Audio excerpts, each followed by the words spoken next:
Hey guys, this is Andrew here with Zocomo TV, and for today's video I'm going to talk about what I feed our bearded dragon, because I want to make sure you guys are feeding a good varied diet for your bearded dragons.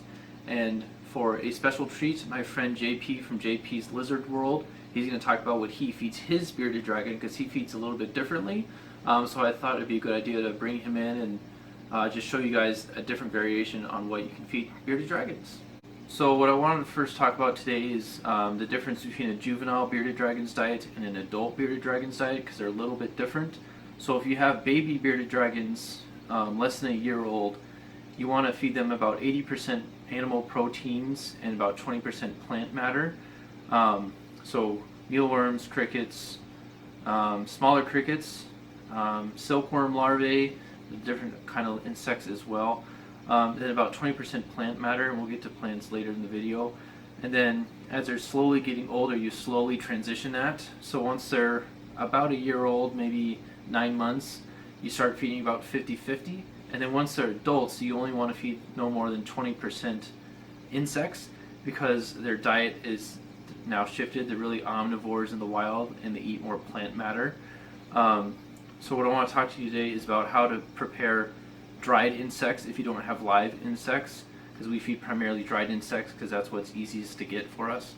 So what you want to do is you get your dried insects and you put it in the little feeding dish, and it's important to let the insects soak in water and absorb some water, because bearded dragons will get a lot of their water in the wild from the food they eat. They will drink.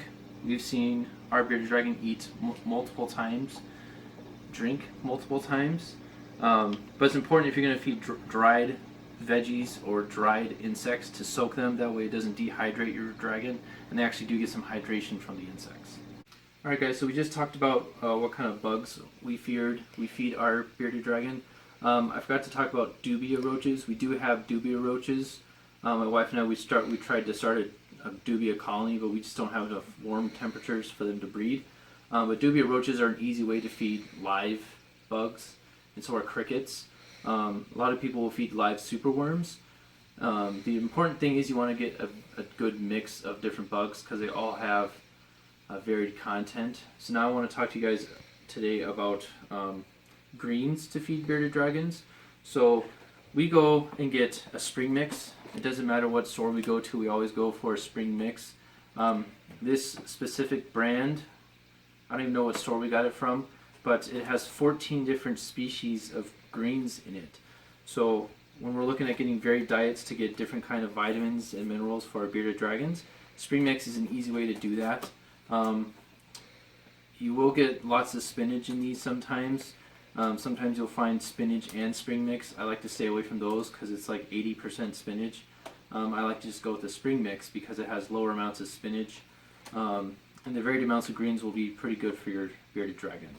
The other thing we do is, if our spring mix goes bad, is we have a dried veggie mix. This is just PetSmart's manufacturing, I guess you could say. Thrive is the PetSmart brand. And it's freeze-dried veggies, so it kind of locks in the nutrients at first. And the nice thing about this is it's got a few different kinds of, I think 6 different kinds of veggies in it, including like peas and veggie or zucchini and carrots. And our bearded dragon Ember loves eating the peas, so I want to get you guys some footage of that. So now we'll move on to different vitamins and supplements.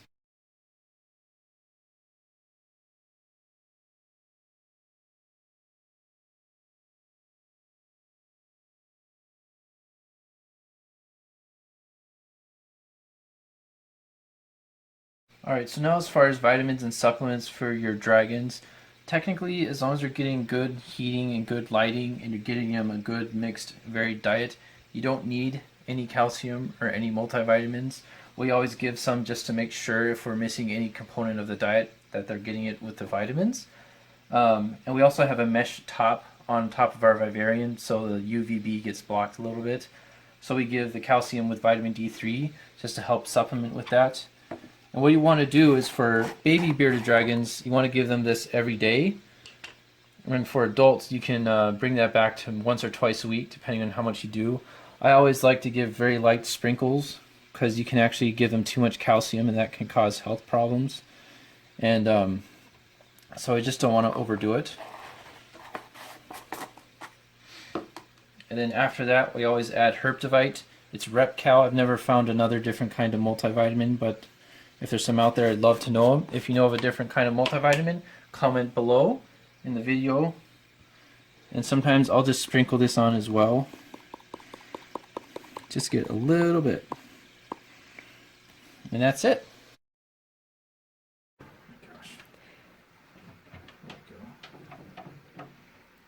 So we always put her food dish right next to her water dish. And she doesn't always realize that her food dish is there, so I always tease her. So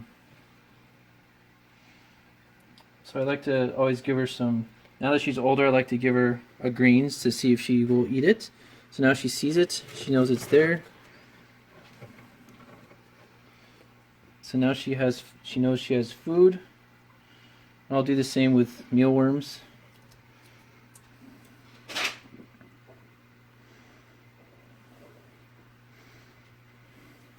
Yep.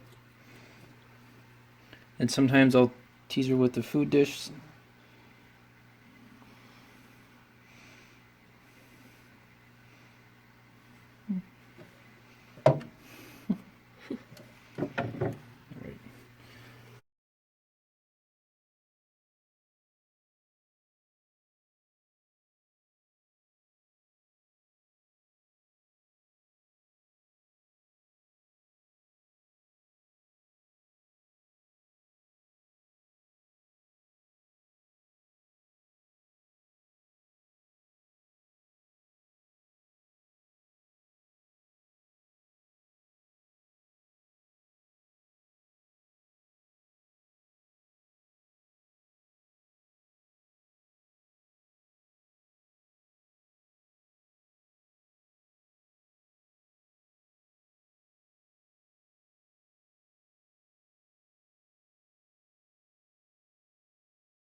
So a lot of people who are new to bearded dragons, they get a little concerned if their dragon isn't eating. So they tend to hand feed them, like if they're basking on their log, they'll hand feed them on their log. You definitely don't want to do that because then you're going to get a lazy bearded dragon. So just kind of do what I did. I tease her with it and then move the food away so she kind of chased it. That's an easy way to get extra exercise. And if you have a more aggressive bearded dragon, you can use tweezers so they don't bite you. I know Ember well enough that she's not going to bite me. But the important thing is you just don't want to hand feed her. So sometimes I'll hand feed her like I did in the video. She was eating all the worms but not the greens. so I gave her a green. So she's like, oh, there's greens. But we'll put the food bowl in there in the morning, then leave it there overnight, and then the next day we clean it out and then start fresh and new. Alright guys, so I want to talk about live feeder insects for a moment. So before in the video I talked about Dubia roaches. So we do have some Dubia roaches. The key with those is you want to make sure they're not too big. So if I were to feed a male Dubia roach, it'd probably be too big for Ember. I mean, they do have teeth, so personally I'm not that worried. The general rule of thumb that people follow is you don't want to feed them something that's bigger than the space between their eyes. Bearded dragons do have teeth, so there is some wiggle room to that, especially with soft-bodied insects like worms. Some people do feed earthworms, and those are obviously longer than the space between their eyes. But bearded dragons, again, have teeth.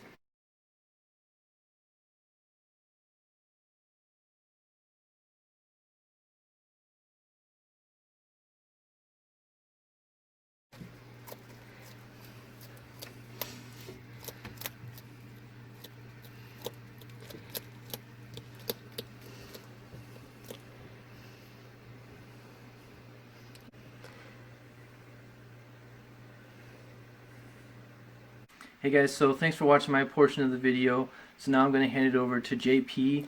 I really like his approach to how he feeds his lizards. We have pretty similar mindsets, so I hope you enjoy what he has to say. Thanks JP for your share, and here he is. Hey everyone, I'm JP from JP's Lizard World, and thank you Andrew for having me in your channel. I'm here just to talk a little bit about the diet that I have for my beardie. The more time passes, you realize that they eat more than, just crickets or romaine lettuce. Like I said, not just crickets, but also superworms, mealworms, butterworms, a whole bunch of worms, a whole bunch of dubias.